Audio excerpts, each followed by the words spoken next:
আজকে খান নাম শুনলে আমাদের অঞ্চলে অনেকেই একটি মুসলিম পদবী বলে মনে করেন, কিন্তু চেঙ্গিস খানের খান আসলে মুসলিম নাম ছিল না।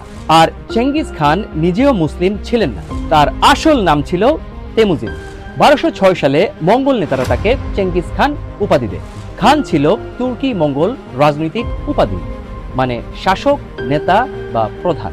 পরে ইতিহাসের দীর্ঘ পথে মঙ্গল, তুর্কি, পারস্য, আফগান ও দক্ষিণ এশিয়ার মুসলিম রাজনৈতিক সংস্কৃতির মাধ্যমে খান নামটি ছড়িয়ে পড়ে। তাই আজ আমাদের অঞ্চলে খান অনেক মুসলিম পরিবারের নাম হলেও এর শিকড় ইসলামী বা আরবি নয়। এর শিকড় আছে মঙ্গল তৃণভূমির ক্ষমতার ইতিহাসে। কিন্তু প্রশ্ন হলো, যার নিজের নামের উপাধি নিয়েই এত ভুল ধারণা, সেই চেঙ্গিস খান আসলে কিভাবে অর্ধেক পৃথিবী কাঁপিয়ে দিয়েছিল? পুরো গল্প দেখতে চাইলে কমেন্ট সেকশনে থাকা লিংকে এখনই ক্লিক করুন।